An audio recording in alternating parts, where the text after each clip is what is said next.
Ramaya Ramabhadraya Ramachandraya Vedase Raghunathaya Nathaya Sitaya Pateye Namaha. Ayodhya Ch, chapter number 107, Rama's reply.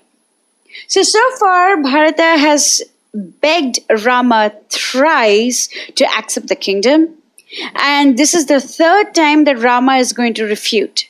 Rama, at this point, is going to say why King Dasaratha had to agree to the request of Kaikeyi. This is not a widely known story, and yet Rama knows this because he knows everything. And therefore, he now tells Bharata certain truths. He reveals certain truths to Bharata. And he says that Rama came off to the forest because he respected Dasaratha's adherence to the truth. Rama once again asks Bharata to return to Ayodhya and take over the kingdom. Verse 1. Punar evam bruvanam tu Bharatam Lakshmanagraja pratyuvacha tata Shrima Jnati madhye ati satkrita. Bharata's arguments, entreaties, praises, and grief did not waver Rama. Well honored in the midst of his relatives, the celebrated Rama, the elder brother of Lakshmana, then said to Bharata, who was going to speak again. Verse 2. Upapannam idam vakyam yatvam evam abhashata Jata putro Dasaratat Kaikeyam Raja Saptamat. It speaks well of you to say so, O son of the virtuous King Dasaratha and Kaikeyi. Rama uses the term Raja Saptamat, or the excellent king, the premier king, the celebrated king. And Bharata's words should be very noble. Verse 3. Pura Bharata pita nah sa mataram te samudvahan mata mahe samashraushid rajya shulkam anuttamam. O my dear brother, of yore, when King Dasaratha took Kaikeyi to wife, he promised her father that he would place the crown on the head of the son that she would give him. So Rama is going on to explain that King Dasaratha promised King Ashvapathi, that is Bharata's maternal grandfather or Kaikeyi's father, that Dasaratha would confer his kingdom as an exceptional marriage dowry. So Bharata should not censure their father or think that he set his hand to this injustice out of blind passion for Kaikeyi. It was not as if he was led astray in this by any unworthy motive. Because Dasaratha is very strict in his adherence to truth, he had to follow through this promise that he gave Ashvapathi a long time ago, that the kingdom of Ayodhya would belong to the son born of Kaikeyi. Now, from the looks of it, it seems as if Bharata himself does not know the story. That's the reason why Rama is reciting this story to Bharat. And how does Rama know? Because he knows everything. So Rama says that Dasaratha promised this kingdom to you long before you were even born.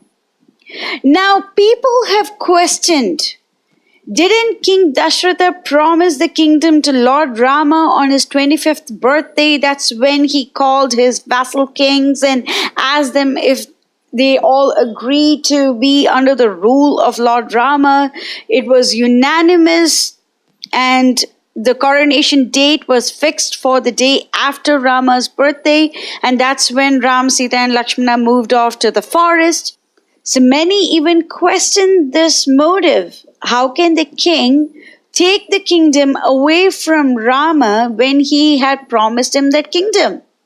Now Rama reveals that way before King Dasaratha decided to crown Rama as the heir apparent, he had made a promise to Ashvapathi. Granted that Kaikeyi is extraordinarily fond of Rama and she was very pleased when Manthara told her that the king is going to crown Rama as the heir apparent the next day. However, the promise that King Dasaratha made to King Ashvapathi still remains. Because Rama agreed to stay in the forest for 14 years and asked Bharatha to rule the kingdom in his stead, at least for 14 years, Dasaratha's promise to King Ashvapathi was fulfilled. So whenever the Lord does something, he takes multiple things into consideration and he does it. Because he is Suhridam Sarva Bhutanam. He is the best well-wisher of all the living entities. And whether Dasaratha remembered it or not, Rama knows this story and he reveals this reason to Bharatha. In front of all the ministers and priests and the citizens of Ayodhya, Rama reveals the first reason why it is correct for him to stay in the forest, because King Dasaratha had promised King Ashvapathi that Ayodhya would be given to Bharatha, or the son born through Kaikeyi. Then he goes on to reveal the second reason in verse 4. देव असुरे च संग्रामे जनन्याय तव पार्थिव संप्रहृष्टो ददौ राजा वरम आराधित प्रभो. Later on, during the battle between the gods and the asuras, King Dasaratha gave Mother Kaikeyi 2 boons in gratitude for a great help she rendered him. So Kaikeyi was the one who saved the life of King Dasaratha. And out of a transport of joy and gratitude, King Dasaratha gave her 2 boons. So this is like an ample remuneration for something that Kaikeyi had given him. Therefore, he cannot back out of these 2 boons. It is not possible for him because he gave those 2 boons to Kaikeyi out of joy and gratitude. In Kishkinda Kand, Lakshmana tells Sugriva a very important statement. So this is before Sugriva organizes the search for Mother Sita, and he is very busy with material entanglements. And Rama sends Lakshmana as his ambassador to Kishkinda and asks Lakshmana to warn Sugriva. So Lakshmana tells Sugriva, Brahmana gane cha surape cha chore bhagne vrite tata nishkriti vihida satve kritakne nashti nishkriti. The scriptures have some sort of expiation for gross sins, such as harming a Brahmana or eating surapan or being a murderer. But there is no expiation for a person who is ungrateful. So Lakshmana says this so very boldly. And now Rama says that it was out of a transport of gratitude that our father gave your mother these 2 boons. And when she demands those 2 boons, how can he not accede to those requests? Verses 5 and 6. Tada sa sampratishravya tava mata yashasvini ayachata nara shreshtam dvau varau varvarnini tava rajyam nara vyaghra mama pravrajanam tatha taccha raja tatha tasyai niyukta pradadau varau. O tiger among men, your illustrious mother made him promise to that effect and pray that you may get the crown and that I be sent to the forest. So once again, Rama says, how can King Dasaratha not accede to the boons that he gave Kaikeyi in a transport of gratitude for saving his life? Verse 7.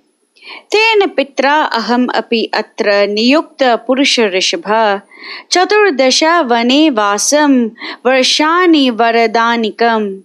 O excellent amongst men, I too have been enjoined by our father to live here in the forest for 14 years as per the boon. Verse 8.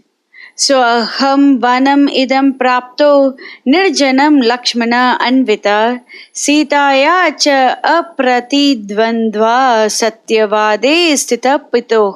So you find me, Lakshmana and Sita in this lovely Dandaka in obedience to the behests of the king. Verse 9. Bhavan api tatha iti eva pitaram satyavadinam kartum arhati raja indram kshipram eva abhishechanat. You but wasted time in seeking to prevent me. Rather go back to Ayodhya and crown yourself. You will honor the truthfulness of our father's words by this action. Verse 10. Rinan mochaya rajanam matkrite bharata prabhum pitaram trahi dharmagnya mataram cha abhinandaya. O Bharata, you should discharge, for my sake at least, the debt that the emperor owes to Kaikeyi. You gain thereby the merit and glory of having gratified the hearts of your parents. Verse 11. Shruyate hi puratata shrutir gita yashasvini gayena yajamanena gayeshu eva pitrun prati. My dear brother, let me repeat to you the words of the Emperor Gaya on filial duties when he was conducting a yajna at Gaya. Verse 12.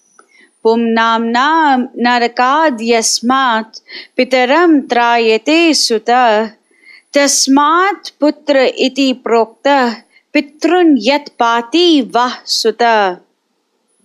A son is called Putra since he saves or Trayati his father from hell or Put. Svarga and the other worlds of light are gained by offering gifts in his name. Verse 13. Eshtavya bahava putra gunavanto bahushruta tesham vai samavetanam api kaschit gayam vrajet. Let us pray that we get many virtuous sons and wives, for some one of them might make offerings to us at the sacred Gaya. Now Rama talks about the dharma of a person in the ordinary platform, that they have to obey the wishes of their father and thus save him from hell. Now, Srimad Bhagavatam, 11th canto, 5th chapter, verse 41 says, Devarishi bhutapta nrinam pitranam na kiṅkaro nayam rini cha rajan sarvatmana yah sharanam sharanyam gato mukundam parihritya kartam. Whoever fully engages himself in the service of the Lord, O King, giving up all other duties, is no longer indebted to the demigods, the sages, other living entities, his relatives, the forefathers, or any man. Every man just after his birth is at once indebted to all the above-mentioned personalities, and one is expected to discharge many kinds of ritualistic functions because of this indebtedness. But a person who is fully surrendered unto Krishna has no obligation. He becomes free from all debts. So Rama is saying that, oh Bharata, you just do what I am asking you to do. You go back to Ayodhya and you rule Ayodhya and let me spend 14 years in exile and I am going to be back. Don't worry. But by this process, you will fulfill the dharma of your father. You will make sure that he has fulfilled his promise to your grandfather and your mother. And at the same time, I will get to complete the task that I have set forward too. That is to give protection to my myriad devotees, to establish dharma, and to annihilate the miscreants, Paritranaya sadhunam vinashaya ch dushkritam dharma samsthapanarthaya sambhavami yuge yuge. So, even though we might see that Rama is talking about things in the ordinary platform, Rama is not really ordinary. He is extraordinary. And he is slowly asking Bharata to just trust him.